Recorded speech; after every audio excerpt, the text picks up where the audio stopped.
el gobierno ha hecho muy bien el trabajo de desinformar. Entonces, ellos tienen un aparato gigante de propaganda que se llama RTBC. Gente, hola, bienvenidos a Sigue 60 Podcast. Hoy con nosotros un man joven, un pelado que es luchador, un pelado de este tamaño, así, pero así, pelado que no le tiene miedo a nada y que ha decidido, aparte de estudiar economía, ha decidido investigar los contratos de todas estas personas cercanas a la política. Eso le ha traído muchos problemas, pero por una labor muy importante que me lo contó en privado y no se las puedo compartir. Si me da la autorización, se las cuento. Lo importante es que aparte del economista, Uno se da cuenta de que esos supuestos 4.000 más ricos están realmente en la política y de que ellos son los que se han enriquecido a costa del pueblo. aparte del influencer, Le hago el primer video porque se pone a decir que supuestamente las EPS se estaban robando la plata. aparte de todo esto está esa persona y Juan Felipe es una persona excelente. Esas personas que difícil se encuentran en la vida y es una persona que aparte de ser inteligente, arriesgado, geek, es una persona que hace todo desde el amor y que sabe sus derechos y sus responsabilidades. Así que acomódense, créanme que esta entrevista vale la pena, aunque va a tener números, va a tener cosas diferentes. Es muy buena, así que acomódense, disfrútenla. Esto es Siga y 60 Podcast. Por favor, denos like, suscríbanse, comenten y sobre todo vuélvanse fan de esto que realmente lo hacemos con mucho amor. Bienvenidos a Siga y 60 Podcast. Empezamos. Bienvenidos a Sigue 60 Podcast, un espacio con humor para hablar de historias reales, cagadas y crecimiento. Aquí no somos dueños de la verdad, pero la estamos buscando.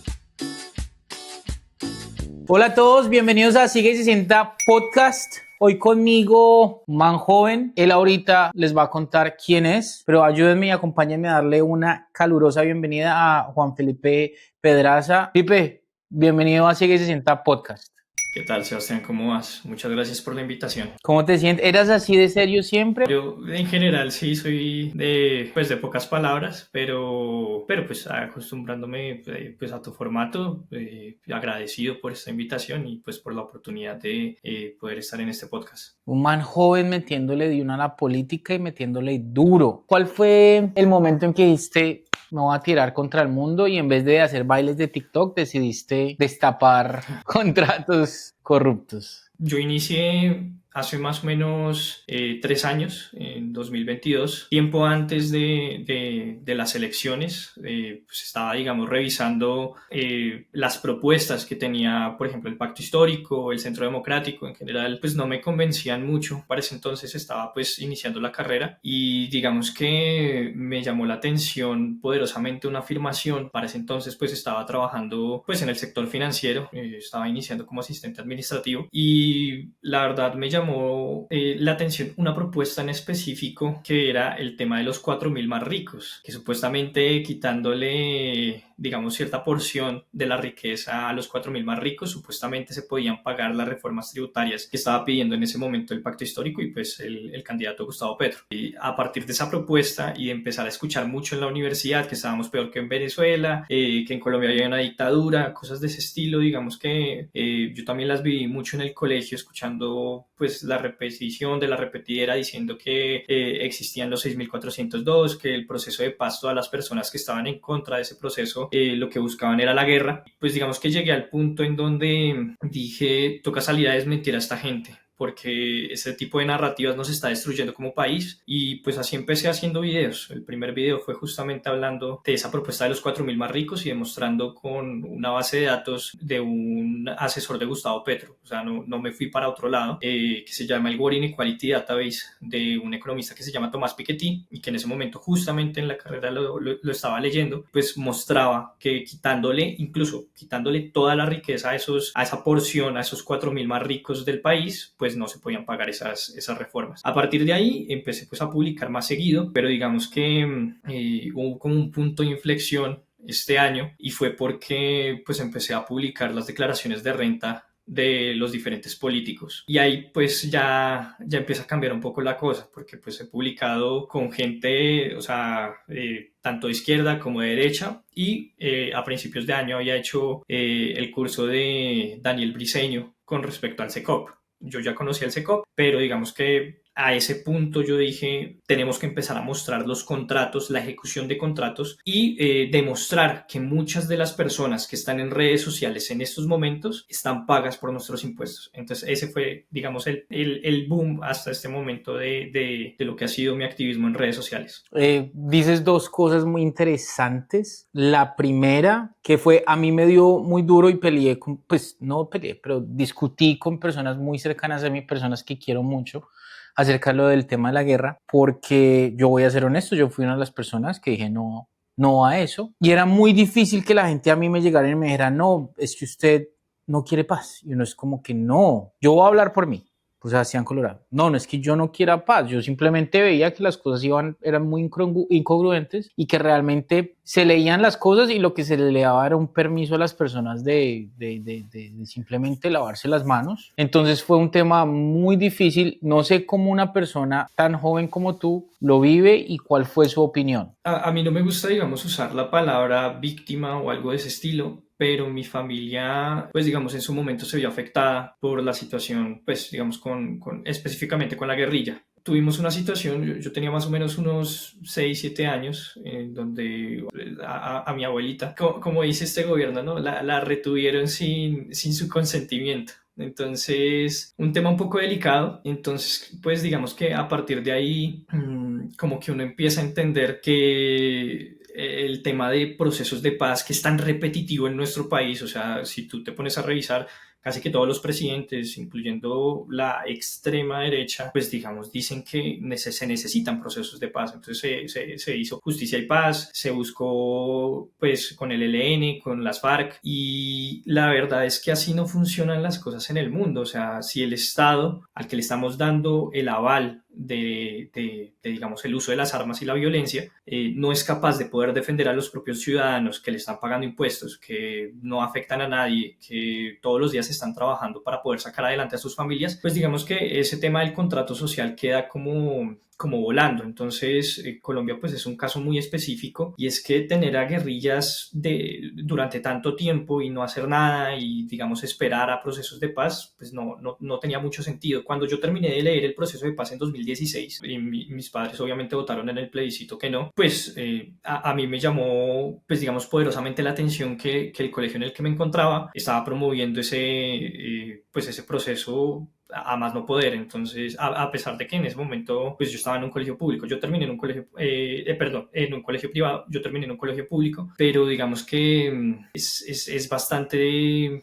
triste que estemos repitiendo tantas veces la historia y la gente no se dé cuenta. Y no es que se esté a favor de la violencia o a favor de la guerra, sino que simplemente es coherencia. Si el Estado no es capaz de defendernos y estamos pagando impuestos y no estamos afectando a nadie, pues no estamos llegando a nada. Si estamos viendo que los mayores perpetradores, digamos, de abusos, de ilegalidades, de narcotráfico, están en estos momentos en el Congreso, pues es incoherente e incongruente con lo que se está buscando, pues digamos, con la sociedad civil. Estamos dándole un ejemplo completamente contrario a la sociedad civil y buscando que, pues digamos, las personas casi que imiten este tipo de comportamientos. Si no somos capaces de dar ejemplo como Estado, pues seguramente vamos a ver volcados todos nuestros valores. Primero que todo, mi papá fue asesinado por la violencia. No, ni guerrilla, por la violencia de Medellín. Un par de tíos también. Entonces, como que a mí de por sí me afectó mucho la cabeza el collar bomba.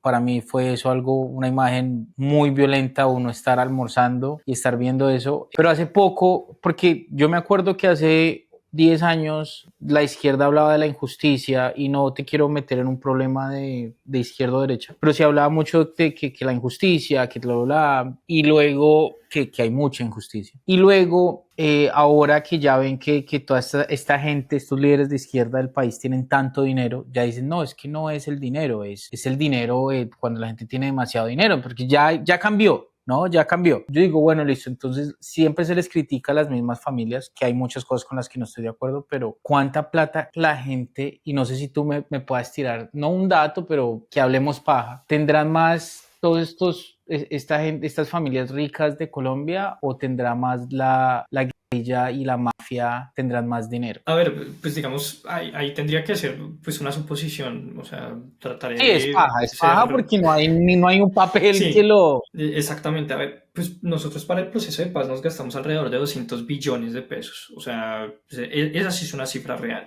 Nos hemos gastado un montón de plata con respecto a la Jurisdicción Especial de la JEP. Nos hemos gastado un montón de plata en temas culturales, temas sociales, que supuestamente contribuyen a fomentar la paz en Colombia. Y yo personalmente no veo que estemos en esa supuesta paz que nos había prometido Santos, o por ejemplo, en que se hubiera acabado la Jurisdicción Especial para la Paz con el gobierno Duque, o por ejemplo que el gobierno Petro haya llegado a la paz total cuando tiene los En presupuestos más 3 meses. altos que... Exactamente, o sea, en 3 meses que iba a acabar con el ELN. A ver, yo diría que ahí el Estado tiene doble culpa. ¿Por qué? Porque es que hemos financiado el derroche y hemos financiado el chiste de lo que nos han vendido como paz. Entonces, si tenemos en cuenta lo que hemos gastado como sociedad, como país, el Estado por parte de todos estos eventos, de todas estas situaciones en donde estamos buscando la paz, más lo que tienen las guerrillas que constantemente secuestran, asesinan, extorsionan, la extorsión está desbordada con este gobierno, la minería ilegal, las coimas que le piden a las petroleras,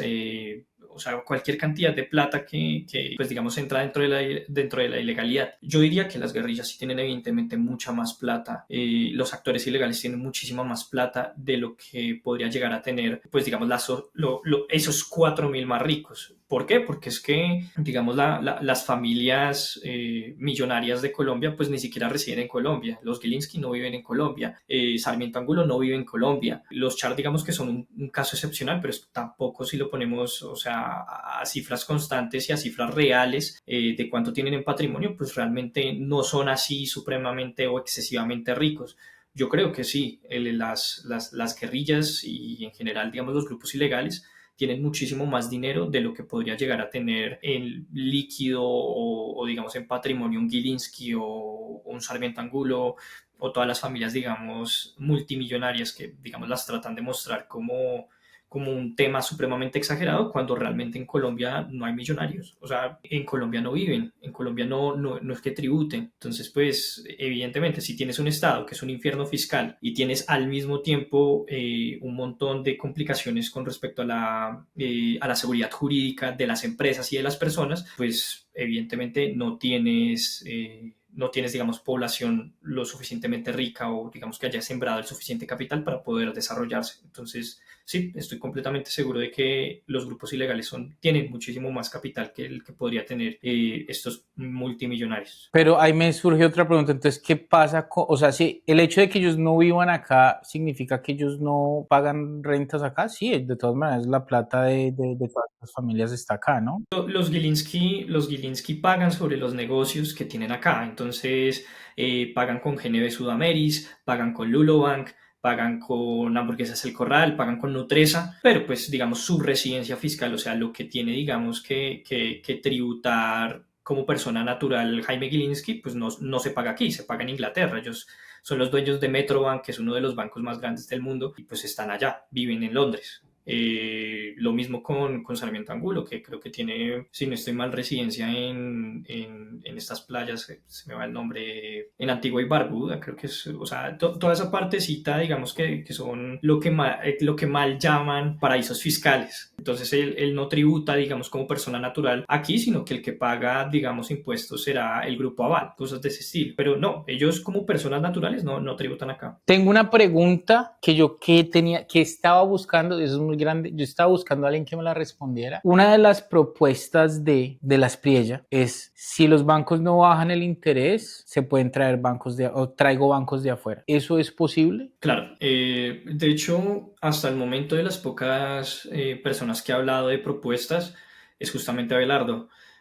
Cuando uno escucha, digamos, a los diferentes candidatos, uno escucha es ataques, vainas de ese estilo. Ayer estaba viendo un video de Daniel Quintero diciéndole a Abelardo que le daba un Nacho Lee, una vaina de ese estilo. Entonces me dio bastante risa ese tipo de comportamientos, porque saben que Abelardo pues es una amenaza para ellos. A mi parecer es completamente factible. O sea, nosotros en Colombia debemos tener alrededor de 40 bancos por mucho. En Panamá, que es muchísimo más pequeño que Colombia, tienen muchísimos más, o sea, deben estar el orden por quizás más de 300 bancos, deben estar por ahí la cifra. ¿Y por qué? Porque es que Colombia es un infierno fiscal, o sea, se vea por donde se vea, tener una sobretasa en Colombia del 40%, es decir, los bancos pagan el 40% de renta corporativa, mientras que las pymes y las pequeñas empresas pues están pagando el 35%, es un 5% de más. Igual es bastante alto pagar el 35%. Todo el sector financiero, a pesar de esa sobretasa, digamos que se ha tratado de mantener y ha crecido a pesar de la situación con este gobierno, que pues les puso la reforma tributaria, pues digamos que los tiene amenazados a toda hora. A ver, yo creo que la Espriella es coherente cuando dice, si ustedes no bajan la tasa de interés, pues lo que hago es traer bancos del exterior. La cosa es, personalmente, creería que lo primero que debe hacer de la Espriella es una reforma tributaria flexibilizando los impuestos en Colombia. Nosotros tenemos más de 80 impuestos para empresas, o sea, a personas naturales le estamos cobrando también un montón, incluyendo impuesto al patrimonio. Solo en el mundo existen 5 países que cobran impuesto al patrimonio, y dentro de esos 5 países, que de hecho 4 son europeos, el único latinoamericano es Colombia. Entonces, a ver, yo creo que si Abelardo hace una reforma tributaria, flexibiliza un poco el tributo en el país, baja la tasa de renta corporativa, sí, completamente posible que los bancos flexibilicen los créditos, es necesario. Pero si supuestamente no se llegara a ese caso, hay un montón de bancos que podrían llegar al país, hay un montón de empresas que podrían llegar al país, hay un montón de fintech que se podrían presentar en este país. La cosa es poder atraerlos. ¿Poder atraerlos con qué? Con seguridad jurídica y con buenos impuestos. No puedes competir contra países que les están cobrando 3%, no puedes competir contra países que tienen el IVA por el 10%, cuando tienes el IVA por el 19% y cuando tienes impuestos a la renta corporativa del 35 al 40% en el caso, digamos, del sector financiero. Entonces, completamente posible. Lo que puede hacer de la Espriella es volver atractivo legalmente para que los bancos entren a Colombia. Sí. Ese sería el resumen total. Excelente, eso es excelente. Listo, volviendo a Juan Felipe Pedraza, que fue pucha, cada vez que hablo más contigo, mejor me caes. Eres realmente un duro porque es que hay mucha desinformación. Pipe, no sé si te has dado cuenta, los ríos de desinformación, y más que en estos momentos se está creando la desinformación con cifras. Antes era como que te decían, no, esto no pasa, bla, bla, bla, pero ahora te dan cifras y unas cifras elevadísimas y te dan tan...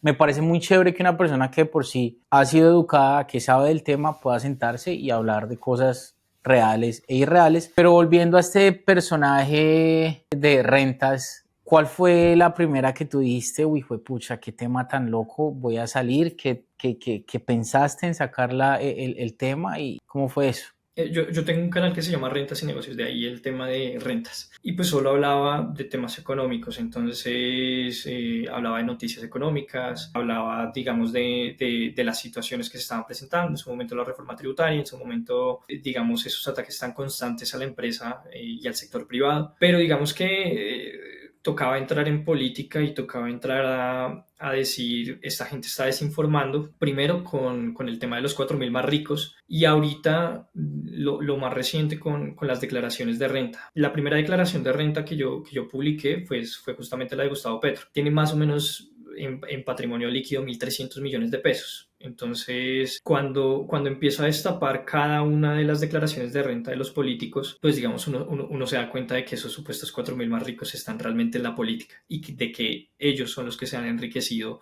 a costa del pueblo. Yo diría que comienza uno con este tema de los 4.000 más ricos, con el tema de que Colombia no es igual a Venezuela. Venezuela tenía inflaciones del 1.000.000%, cuando Colombia, digamos, a pesar de este gobierno, pues ha tenido inflaciones del 13% en este siglo, ¿no? O sea, en estos 25 años. Entonces, empezar a desmentir ese tipo de cosas, pero el primer video que le hago desmintiendo a uno de estos pseudo influencers que creó el gobierno es a este chico que es de RTBC, Don Izquierdo. Le hago el primer video porque se pone a decir que supuestamente las EPS se estaban robando la plata de las personas, de lo que les paga el ADRES, que en ese momento eran más o menos 80 billones de pesos, que se la estaban robando, que el Centro Democrático y los uribistas eran las personas aliadas a las EPS para que lo robaran, porque los financiaban y vainas de ese estilo. Entonces salía a desmentirlo, demostrando, digamos, que parte de que hayamos tenido tantas EPS al comienzo y de que ahorita pues haya menos, es un efecto completamente normal de cualquier mercado, de cualquiera. Uno siempre va a elegir el supermercado en donde mejor me atiendan, el supermercado en donde estén los productos que quiero, pues esos son efectos completamente normales. Eso, digamos, es una especie de embudo en donde vamos viendo quiénes son los mejores y vamos eligiendo a los mejores. Entonces, demostrando eso y mostrando que sí, las EPS han pagado, pero el que está atrasado es el gobierno, pues fue, digamos, el primer video. Entonces ahí he ido a desmentir a un montón de gente. Entonces a Celso Tete, ahorita recientemente a una chica que se llama Isabel Vera Zapata, que se está lanzando a la cámara por el Valle, y así, o sea, un montón de pseudo-influencers y realmente políticos que están aprovechando pues la desinformación para poder hacer campaña. Pero hay mucha desinformación porque por sí la información que se tiene en estos momentos es que Petro salvó la salud. Y eso es lo que se dice en la calle. Pues digamos que el gobierno ha hecho muy bien el trabajo de desinformar. Entonces ellos tienen un aparato gigante de propaganda que se llama RTBC, que tienen unos presupuestos altísimos que le estén pagando, por ejemplo, a gente que no es profesional, salarios de más de 6, 7 millones de pesos como a Fanny Esperanza o el mismo Don Izquierdo. Pues evidentemente tiene su rezago. Uno digamos que hace lo que puede desde su esquinita, pero pues evidentemente la desinformación es bastante alta. Por ejemplo, en la cuestión de la salud, a pesar de que intenten decir que supuestamente Petro salvó la salud, que la nueva EPS estaba controlado por uribistas, una vaina de ese estilo, pues la realidad la gente la está viviendo.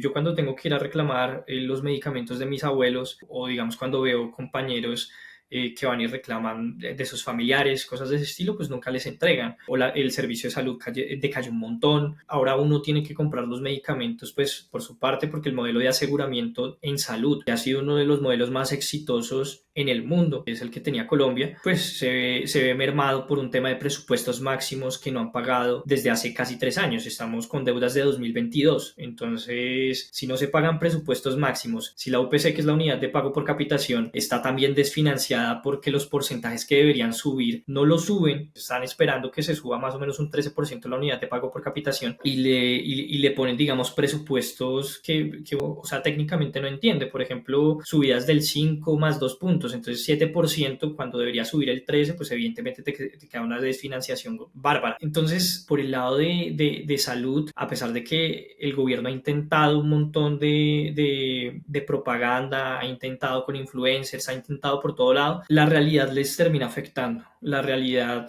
de ver a la gente casi que muriéndose en filas no se las va a borrar nadie. Yo creo en la oposición, creo en que, digamos, hay gente que ha hecho cosas muy valiosas para tratar de que estos problemas se solucionen, como puede ser, por ejemplo, el representante Andrés Forero, pero la cosa es, a pesar de que nosotros estemos haciendo oposición, la realidad siempre será el peor enemigo de este gobierno. A pesar de que traten de pintar a la mona, de que traten de vestirla, mona se queda. Pues es que mira que yo subí un video de Petro con lo de la ONU y a mí me han dado durísimo, durísimo, durísimo, y la gente realmente mucha gente no se sienta ni siquiera a pensar las cosas. Yo vivo en Miami, nosotros en Miami obviamente pues somos muchos los colombianos, muchos los venezolanos, pero sobre todo muchos los cubanos. Y es curioso como gente que vive acá en Miami apoya a Petro, viendo que Petro apoya todo este socialismo que ha acabado con lugares horribles. O sea, que a mí me dijeran, no, es que este lugar salió adelante. Ay, no sirve para nada y no les gusta y de todas maneras lo ven aquí en Miami y la gente lo ignora. Pero bueno, Juan Felipe, sería muy chévere si en el futuro, qué pena yo te boleteo aquí en pleno podcast, una persona que sabe tanto de números, porque es que ahorita lo que estabas comentando de la salud es como si a mí me hablaran en chino, y una de las cosas que a mí me gusta de lo que estoy empezando a hacer es que yo soy un man normal, por así decirlo, ¿no? Pues con respeto. Y los manes de a pie no conocemos muchas cosas, entonces sería muy bacano que aparte de los videos que tú haces, nos simplificaras un poquito las cosas. No nos hablaras en tema economista, sino que nos hablaras hablaras en tema ciudadano de a pie, porque eso nos ayudaría mucho a entender, porque eso es lo que también están haciendo del otro lado. En el otro lado llegan y te dicen, estamos en un índice del 73%, entonces claro, entonces todo el mundo dice, uy, sí, subió, y ya. ¿Sí me entiendes? Ya, eso es lo que se les queda. Sería muy bacano que alguien con el conocimiento llegara y dijera, bueno, esto es esto significa que, porque eso le ayuda a uno, porque realmente pues el talento te lo doy, pero una de las personas que son muy grandes es esas personas que simplifican. Apple es grande porque a un niño de 2 años puede manejar el teléfono. Pues obviamente ellos tienen una mano de cosas detrás, pero sería muy bacano y te pido el favor que de vez en cuando nos tires a los que te seguimos un videito fácil de entender. Sería brutal. Ese es quizás uno de mis mayores pecados, las cuestiones, digamos, que uno tendría que ver de la gente de a pie, de la gente, digamos, en la calle, es, pues digamos que el aspecto técnico les puede funcionar hasta cierto punto, pero se necesitan las cosas un poco más masticadas. Eso es lo que he tratado de hacer con los videos. Es realmente difícil, por ejemplo, hablar de un tema de la salud si no se sabe de la unidad de pago por capitación o del aseguramiento o de los presupuestos máximos. Digamos que sí, es necesario tratar de simplificarlo y eso es lo que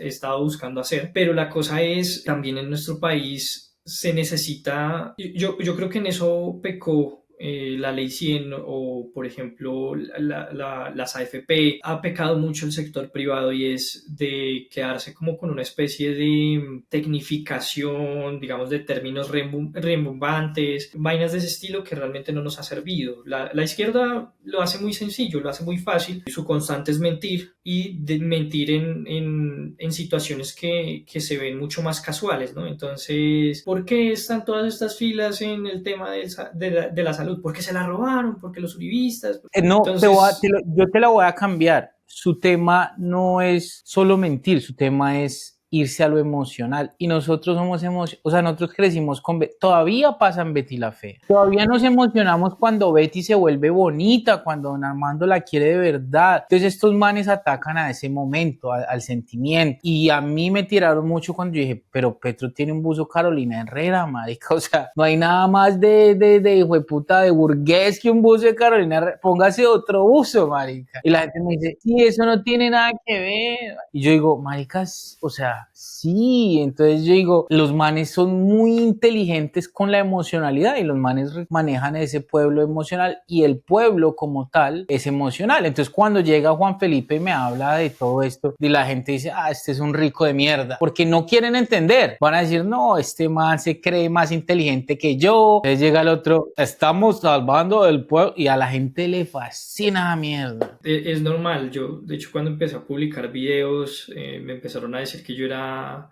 millonario o que yo era un joven cabal, vainas de ese estilo. Siempre viene con el desprestigio, vainas de ese estilo. Cuando realmente, pues, digamos, mi familia no, gracias a Dios, no tuvo carencias, pero no venimos de los estratos más altos, sino que pues nosotros venimos del estrato medio. ¿Estrato medio como Margarita Rosa? No, yo vengo de una familia que se ha tenido que guerrear toda la vida. Entonces, hemos vivido siempre al día. Entonces, no, como Margarita, no. Yo vengo de una familia pobre y, por ejemplo, a mí me gusta darme mis gusticos y muchas veces uno le ve algo bonito y uno es como si uno estuviera haciendo algo malo, pero a mí nunca me han regalado nada. ¿Sí? Y uno se siente mal sabiendo que uno trabaja, come su mierda cuando se la tiene que comer y uno es el único que hace eso, pero entonces uno es como que uno tiene que sentirse mal porque ha mejorado. ¿Sí me entiendes? O sea, y tú ahorita estás justificando algo que no deberías tener que justificar. Total, no, simplemente era como por abrir un poco la situación. Yo no vengo de una familia que haya tenido mucha plata o algo de ese estilo y nos la hemos tenido que guerrear toda la vida, pero eso es lo normal dentro de la izquierda. Entonces desprestigiar, empezar a calumniar, todo ese tipo de cosas es completamente normal. A lo que voy es, la tienen demasiado fácil para empezar a desprestigiar o hablar mal de X o Y persona o empezar a inventar inventarle chismes. ¿Por qué? Porque son amorales. La izquierda es amoral, completamente amoral. O sea, los movimientos de izquierda son completamente fracasados. Si uno se pone a revisar cualquier modelo económico que venga del marxismo, del socialismo o de una planificación central, pues siempre fracasan. Si se toman, digamos, del tema emocional, obviamente está la situación, digamos, en la derecha, ¿no? Entonces, yo, por ejemplo, creo que sí soy muy parca con la emocionalidad, ¿no? Entonces, Paila, no puede ser de izquierda. No, no te van a dar trabajo. no, evidentemente, me moriría de hambre si dependiera de RTBC. ¿Viste el video del pajarito? No, ¿cuál? De cuando muestran a Tiro Fijo. ¿No lo viste? Uy, ese No, video no. es genial. Mejor video del año por RTBC. Creo que hasta lo tumbaron porque aparece Tiro Fijo hablándole a un pajarito, ¿no? Entonces dicen, pero miren, la gente de RTBC, miren cómo le habla a los animales. Sí, no, es que él le encantaba a los animales. Sí, pero le encantaba secuestrar y matar niños, ¿no? Pero a los animales le encantaba hablarle. Es una locura. No puedo con ese canal. No, pues RTBC es una completa basura, pero la cosa es sí, o sea, ellos se miden por emocionalidad, por likes, por qué tantas mentiras puedo decir en un video, cómo puedo desprestigiar a alguien, cosas de ese estilo. Entonces, competir contra nosotros ya en tema moral, en tema de que uno trata de estar lo suficientemente informado para hablar de un tema. Yo no hablo de lo que no sé, es así de sencillo. No me impongo a inventarme vainas, sino que empiezo a mostrar los contratos o empiezo a mostrar a qué se dedican estas personas con datos, con sustento. Entonces, evidentemente la tiene muy fácil, pero la cosa es, la gente no se los va a aguantar toda la vida, o sea, es lo mismo que le ha pasado al chavismo. El chavismo inició muy bien, si uno lo ve, ganaron su plebiscito, empezaron a repartir por doquier los subsidios, digamos, tenían una moneda fuerte, pero pues a todo marrano le llega su Nochebuena, ¿no? Evidentemente las crisis económicas y eso que se ha presentado es fruto de todo ese intento de bienestar que ellos mostraban. Y es justamente lo que le está pasando a la izquierda colombiana. Entonces empiezan a hablar del pilar solidario en la reforma pensional, de que le vamos a dar 230.000 pesos, que con todo respeto, 230.000 pesos no les alcanza para nada, ni siquiera para un buen mercado, mensuales, y pues realmente ni siquiera cubre un salario mínimo, que es lo que debería cubrir. Entonces, pues si se ponen a hablar de subsidios y todo este tipo de cosas y tratan de mantenerse más tiempo en el poder, yo personalmente creo que los van a echar a patadas el próximo año, pues evidentemente llega la Nochebuena, ¿no? O sea, a esos marranos les llega su Nochebuena. Pero de todas maneras, es que hay mucha, se vive mucho en estas mentiras y hay mucha gente que realmente le gusta y hay mucho mal genio, hay mucha rabia. Hay mucha gente que, por ejemplo, no entiende que si MrBeast pudo crear algo es porque sencillamente estos grupos al margen de la ley, cuando se trata de hacer algo, cogen mucha de la plata, cogen a los contratistas y les dicen qué pena, ustedes no pueden hacer nada acá, porque si empiezan a hacer cosas, ¿qué va a pasar? Van a decir, uy, el gobierno sí está haciendo, y ellos en su negocio necesitan mostrar que el gobierno no está haciendo. Entonces, es muy fácil que 20 manes armados lleguen y le digan a los contratistas, no, aquí no puedes crear un pozo, no puedes hacer nada porque nos cagas el negocio, y ellos no lo van a permitir. Entonces, pero la gente no se sienta a ver esas cosas. Entonces la gente no llega y dice, uy, ¿cómo es que MrBeast hizo algo tan rápido y tan fácil? ¿Y será que estos grupos al margen de la ley no lo permiten? No, para ellos eso no existe. Para ellos simplemente existe que la gente que tiene plata no debería tener plata. Entonces es muy complicado así. La base de la izquierda es el resentimiento. Entonces justifican cualquier tipo de vía de hecho. A mí me sorprendió mucho lo que pasó con Miguel Uribe. Yo personalmente lo conocí, me acuerdo haberlo visto en Fusagasugá. Le estaba recogiendo votos porque pues, iba a lanzar el Senado, todo este tipo de cosas. Y yo creo que hacía una oposición bastante inteligente, bastante bien fundamentada. El tipo fue, primero, pues era el líder de la oposición y segundo, pues era el que realmente, digamos, llevaba la batuta en el Senado para evitar que pasara, por ejemplo, la reforma tributaria en donde Ocampo lo termina madreando y pues el tipo se mantiene pues en la línea con respecto a la oposición. Cuando le pasó eso, digamos que uno se da cuenta de que esa es la justificación de la izquierda. Entonces, este tipo que había evitado que llegara la reforma laboral, que había evitado que, digamos, se llevara a cabo la reforma pensional, un tipo que a mí me parecía bastante serio, pues lo terminan ejecutando. ¿Por qué? Porque son emocionales. Entonces, la justificación con el resentimiento es muy sencilla de mantener, digamos, en un aspecto social. Pero la cosa es cuando se te empiezan a voltear las cosas. Si no sale el petrismo el próximo año, pues igual otros 4 años o podría quedarse, supongamos, 80 años, pero en algún momento caerá. De eso me salió una pregunta, tú que eres economista. O sea, con todas estas leyes nuevas del trabajo que yo creo que lo que pasa es que la gente piensa que uno no quiere esos cambios positivos. Obvio, todo el mundo quiere cambios positivos para el país. Y si eso funciona, de los 12 nada más ayudaron con 4, creo, si no estoy mal, porque siempre se han aprovechado de muchos puntos que ya estaban. Pero bueno, el man quiere subir el 10% del sueldo. ¿No crees que es lo que le está tratando de hacer? Si estoy equivocado, pero es que el man tiene una gran posibilidad de saber que que no van a ser reelegidos y lo que quiere es crear un mierdero para que cuando el man salga esto esté un mierdero? A ver, en palabras tuyas, a mí no me gusta, digamos, decir groserías y eso, pero sí, es que ya está un mierdero. Ya está el mierdero. Pero es que le vas a subir 10%. Les vas a quitar a Eh, las empresas, o sea, ya les quitaste a las empresas un margen, ahora les vas a tener que subir el 10%, los estás ahorcando, literal. sí, lo que pasa es que si la gente supiera de economía, seguramente ni siquiera votaría por la izquierda. A ver, yo creo que el mierdero ya está desde hace rato. El sector privado no ha crecido lo suficiente. Estamos, digamos, en un crecimiento bastante pausado para lo que nos tenía acostumbrados pues el país, la situación en salud, la situación en cualquier cantidad de aspectos, algo que Mauricio Cárdenas, a pesar de que no es de mis afectos, supo mostrar muy bien, y es que estamos en una policrisis, crisis en seguridad, crisis energética, crisis en salud, crisis en cualquier cantidad de ámbitos. Yo creo que es evidente que al próximo gobierno, independientemente a quien llegue, le va a tocar demasiado duro si es que quiere hacer las cosas bien. Si llega el petrismo, seguirán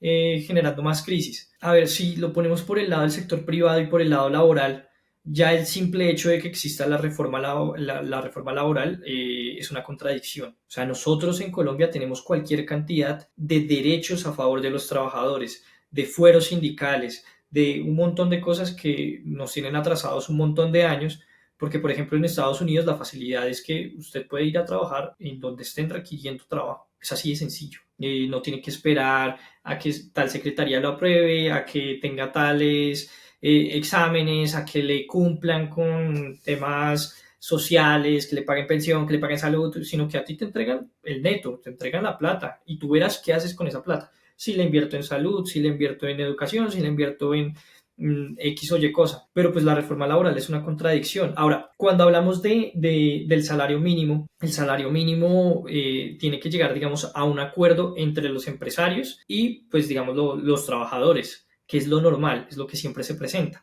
Si estos no se ponen de acuerdo, el gobierno nacional, el presidente, por medio del poder, pues va a llegar y va a poner un decreto. Te va a poner la subida del salario mínimo por decreto. La cosa es, los sindicatos y en general, digamos, la parte de los trabajadores siempre van a pedir un poquito más por encima de lo que corresponde a la inflación. Los empresarios, por lo general, siempre te corresponden con la inflación. El IPC, es el índice de precios al consumidor, lo que tú te gastas todos los días para poder subsistir. Entonces, si estos no se van a poner de acuerdo y ya te están amenazando en estos momentos el gobierno nacional diciendo, si ustedes no se ponen de acuerdo, les voy a poner el 10%, pues evidentemente los sindicatos, los trabajadores piensan que la riqueza en general puede ser ilimitada. Entonces, pues te van a cobrar exactamente lo que está buscando el gobierno, que es el 10%. Entonces, si ponen ese tipo de subidas, lo más probable es que, pues obviamente el país se va a seguir viendo afectado. Las cifras de desempleo hoy en día generan bastante cuestión,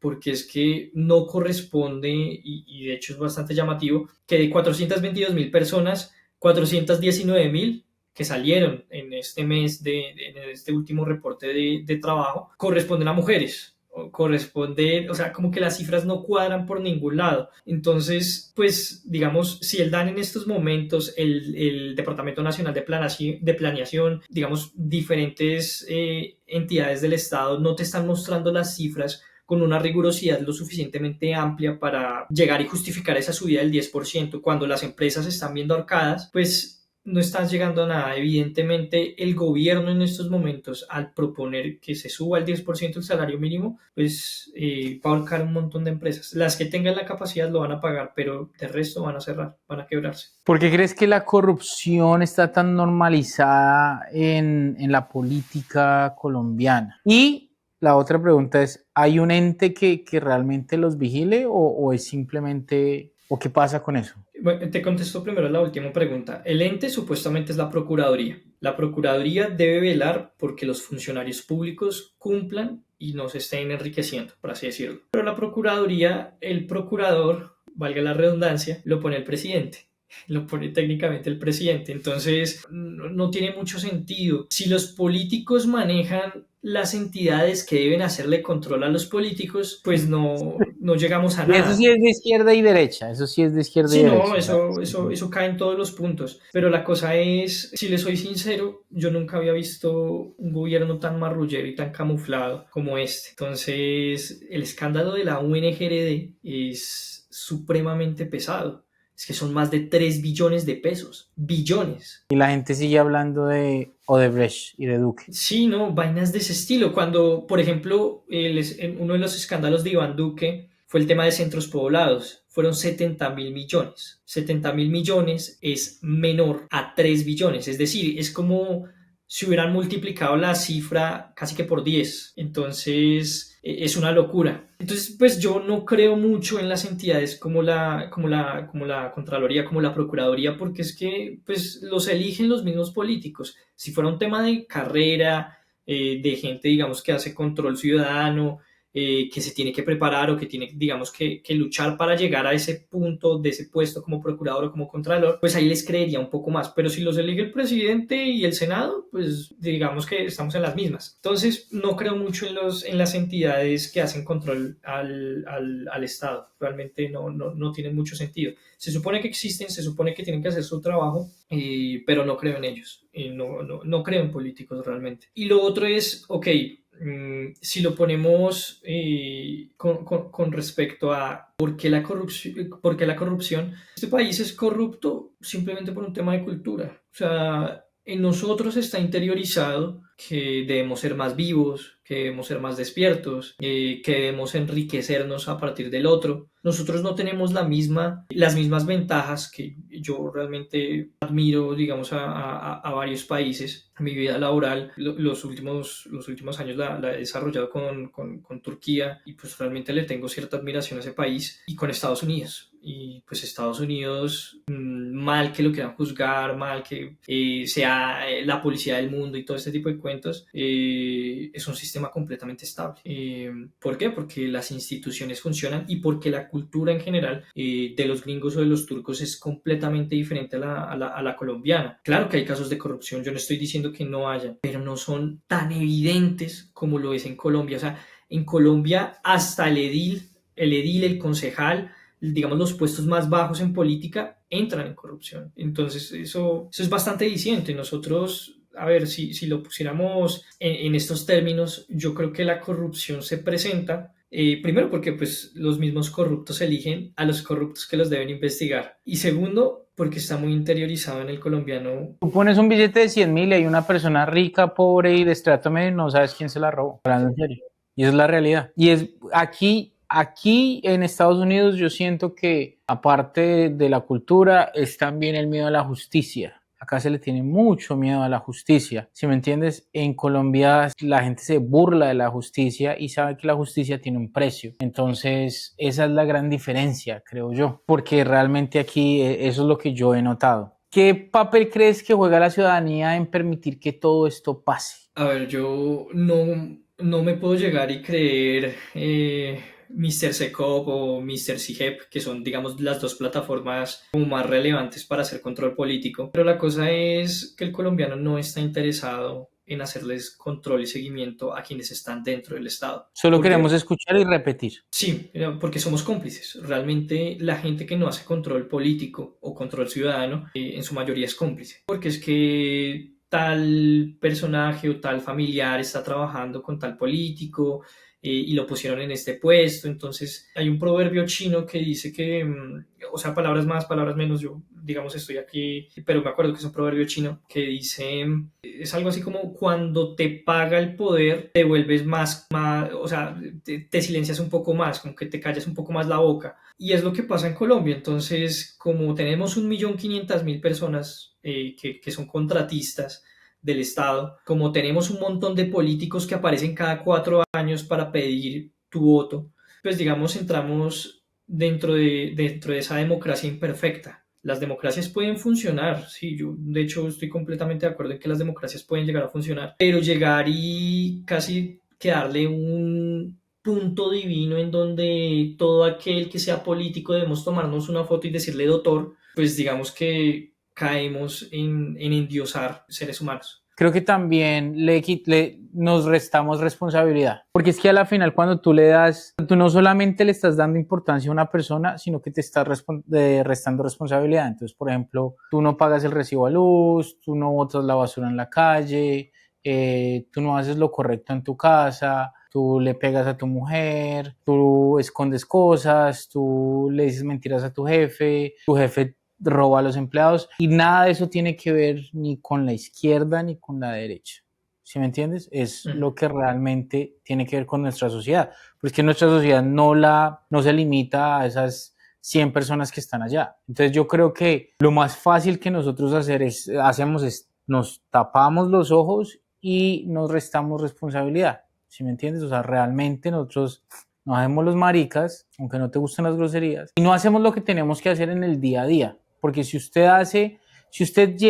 Juan Felipe llega, no botó su basura, tendió su cama, lavó su ropa, limpió las cosas, pagó sus cosas a tiempo, hizo sus cosas responsables, al final de la noche va a llegar y decir, uy, venga, pero ese man que me lidera a mí tiene que hacer algo mejor. Pero si nosotros nos saltamos el sistema y estamos buscando, es lo que tú dices, estoy 100% de acuerdo. ¿Cómo me lo salto? Si yo hago menos y tengo más plata, soy más inteligente, no va a haber líder que nos pueda salvar. Es así de sencillo. Sí, es que sí, está muy interiorizado, o sea, tanto la corrupción como la falta de responsabilidad.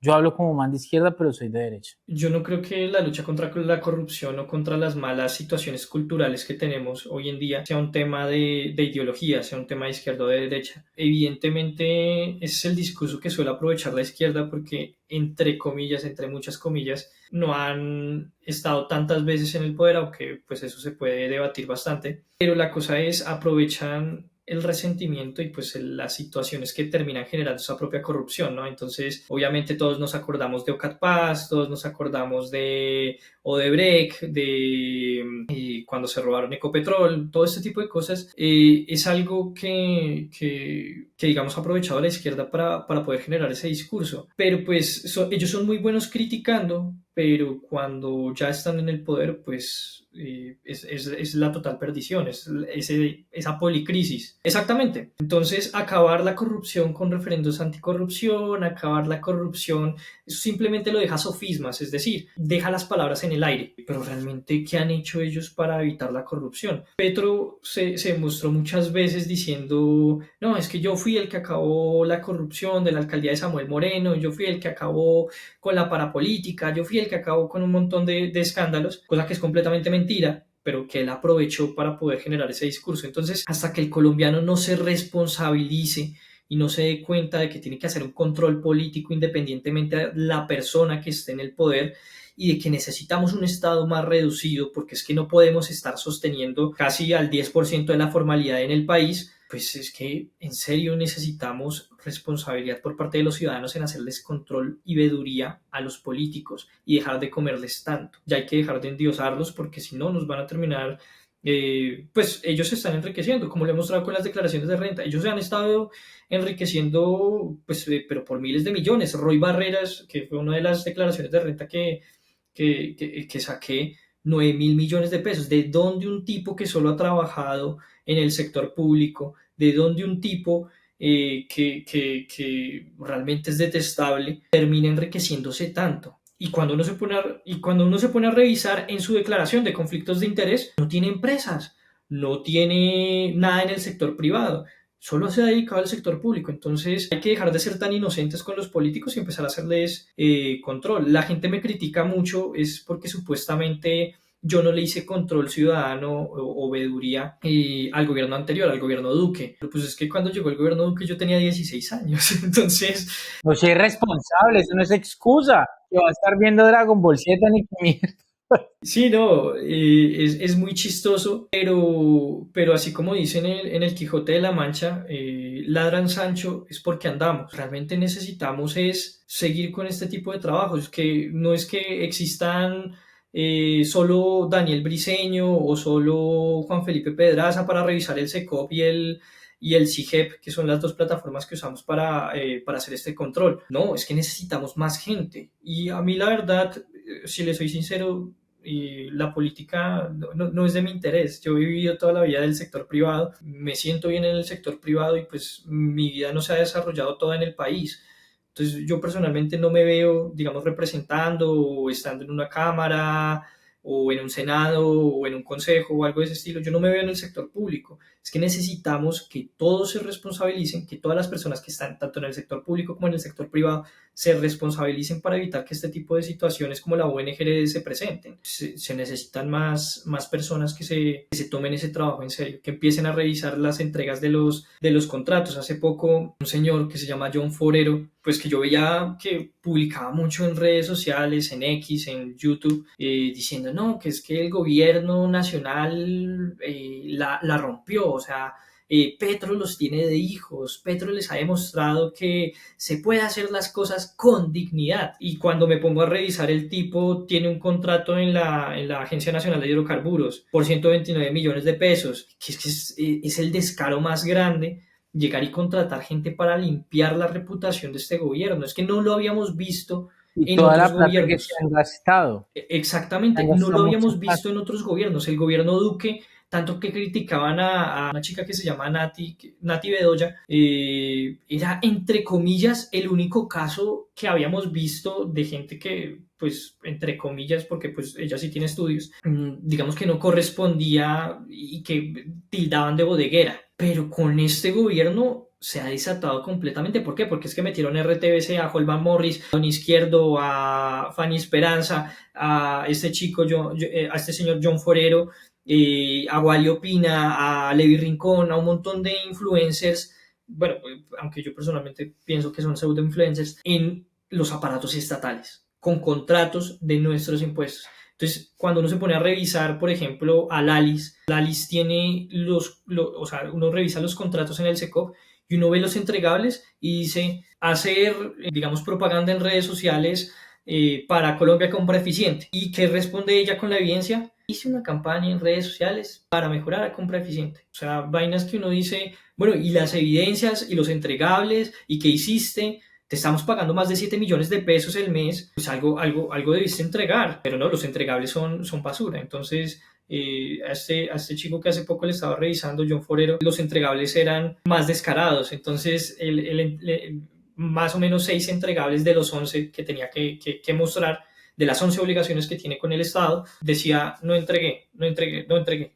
O sea, no hay evidencia. Y aún así le pagaron 10 millones de pesos. Y eso que ahorita tengo que revisar si cómo fueron los otros entregables de los otros meses. ¿Por qué? Porque es que esta gente es supremamente descarada, porque no hay quien les haga veeduría y control. No hay un repudio social a que estas situaciones se presenten en el Estado. ¿Por qué? Porque lo hemos normalizado.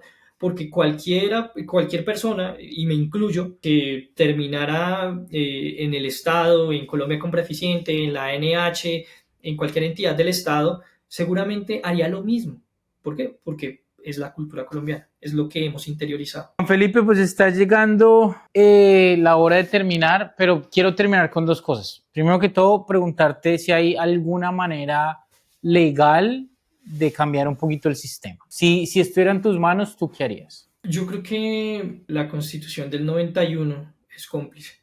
O sea, el sistema actual colombiano es completamente cómplice de la situación.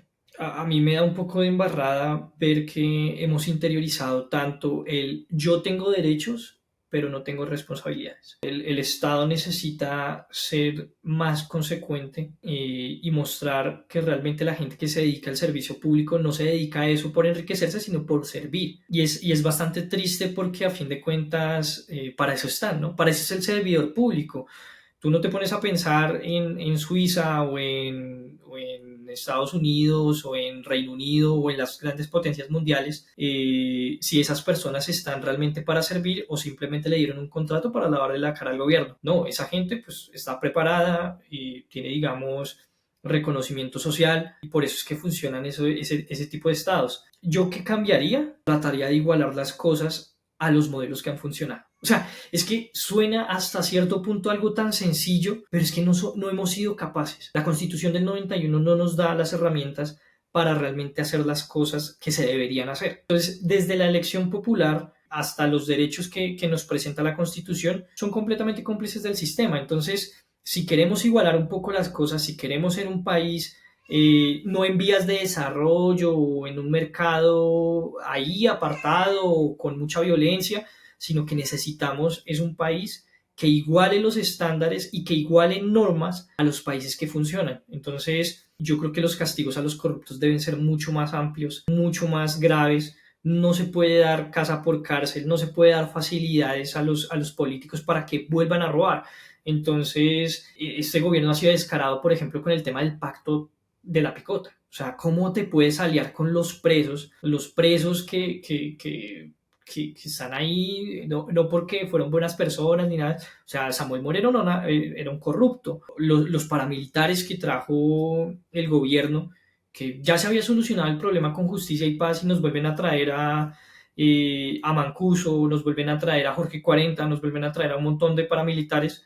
Entonces, es ridículo. Los ponemos como gestores de paz. ¿Qué es eso? O sea, ¿por qué premiamos primero a la gente que ha afectado a la sociedad que a la gente que realmente ha tratado de ser correcta? Entonces, si la Constitución es cómplice, si el sistema es cómplice, pues obviamente, a pesar de que eso suene chistoso y muy quinterista, se necesita resetear el sistema. Se necesita resetear el sistema a tal punto de que privilegiemos el orden y la libertad y dejemos de ser tan lacayos de los políticos y de los presupuestos que tenga el Estado. O sea, hay que dejar de ser dependientes. Y a eso se necesita mucha responsabilidad, se necesita mucha, digamos, aceptación de que de que lo que vayamos a hacer como sociedad sí está afectando pues a los que vayan a venir, ¿no? Entonces, si llego a tener hijos o si tú llegas a tener hijos y quieren estar en Colombia y quieren desarrollar una vida en Colombia, que sean premiados por hacer las cosas bien, pero no podemos seguir premiando las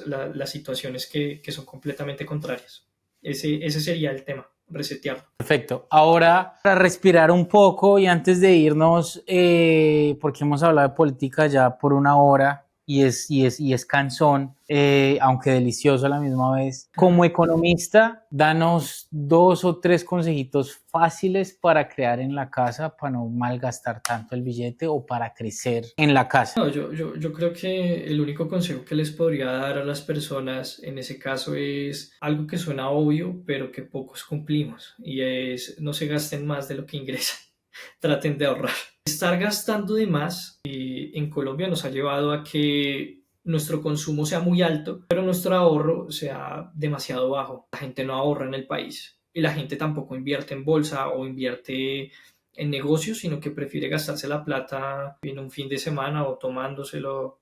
Digamos que es el caso colombiano más frecuente. Entonces, no hay que gastarse todo lo que se ingresa, por un lado. Yo creo que el sistema financiero colombiano es peligroso porque lo que dice Abelardo de las Priellas, o sea, hay muy poca oferta de bancos, hay muy poca oferta para el crédito y los intereses son altos. Entonces hay que protegerse muy bien con el endeudamiento. Yo creo que los problemas que presenciamos en el Estado a nivel macroeconómico y los sistemas los problemas que vemos a nivel de persona, a nivel de negocios, a nivel, digamos, de microeconomía, son exactamente los mismos. En Colombia, el presupuesto general de la nación se gasta, pero a manos llenas. Nos endeudamos a manos llenas.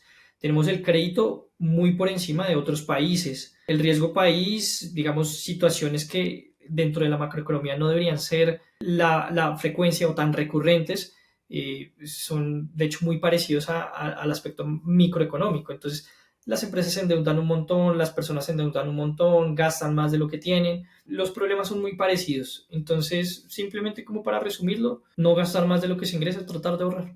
Ese es el fundamento del capitalismo realmente, el ahorro y el trabajo duro. ¿Podrías decir un numerito de lo que uno idealmente debería ahorrar? O sea, un porcentaje, 5%. A ver, yo personalmente creo que el 20% del salario sería lo ideal, el 20%. Los países ricos se han hecho más o menos, valga la redundancia, ricos, ahorrando alrededor del 20% del PIB. Como dije, las situaciones macro son muy parecidas a las situaciones micro. En Colombia, el ahorro está alrededor del 12% del PIB. Es muy bajo. Y eso quiere decir, palabras más, palabras menos, que el colombiano promedio debe estar ahorrando entre el 10 al 14, 15% de su salario. Pero eso no es suficiente. Los países ricos se han hecho ricos con el 20%. Pues Juan Felipe, yo como embajador de Sigue 60 Podcast te quiero dar las gracias, la verdad, por donde empiezo y te lo digo de corazón. Es muy esperanzador que hayan personas jóvenes como tú, personas que realmente hablen no solamente de política, sino de responsabilidades como ciudadano, porque yo creo que eso es lo más importante y esa es de las cosas más bonitas que dijiste, y es que como tenemos derechos, tenemos deberes. Y eso lo dije al comienzo, lo digo al final. Se necesitan unas huevas de este tamaño y esas las tienes, Juan Felipe. Gracias por hacer esos videos. Nos hiciste una promesa. Espero que nos ayudes con videitos más migajaditos, pero por favor no pares de hacer lo que estás haciendo, porque no se trata de derecha y de izquierda, porque en eso creo que tenemos eso en común, y es que yo también soy de las personas que a mí me llega información y no simplemente digo no, bla, bla, sino que la investigo, y creo que tú has hecho eso ya por años, y de verdad que bacano es haberte no solamente conocido, sino tenido acá. Tienes un fan, tienes un seguidor, y te lo digo en serio, te lo digo de corazón, porque es muy difícil, y aunque sonamos muy emocionales durante el episodio, les quiero decir que no es fácil tener ese sentido común que nosotros decimos sentido común. Es muy difícil y no es fácil el uno analizar sin la emoción y simplemente buscar lo que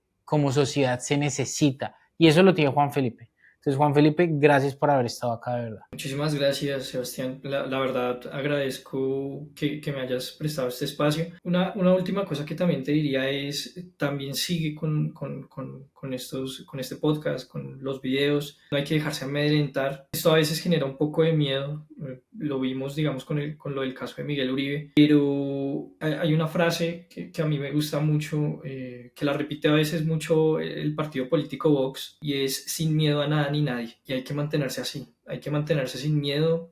Lo que haya de pasar, pasará, pero dentro de lo que podamos controlar, dentro de lo que podamos hacer, hagámoslo y hagámoslo bien. Y esa sería mi reflexión y la idea central que me gustaría compartir contigo y con tu audiencia. Hay que seguir, hay que buscar más gente que le haga control a los políticos, hay que buscar más gente que pueda explicar las situaciones sociales que está viviendo en estos momentos Colombia, y más que todo hay que buscar seguir o tratar de ser las mejores personas. Pues digamos, hay que buscar ser mejores personas con la sociedad, con nuestro país y evidentemente con nuestras familias. Todo eso se debe reflejar en nuestro trabajo. Con eso terminaría. Muchas gracias, Juan Felipe. Gracias a todos ustedes por ser parte de Sigue 60 Podcast.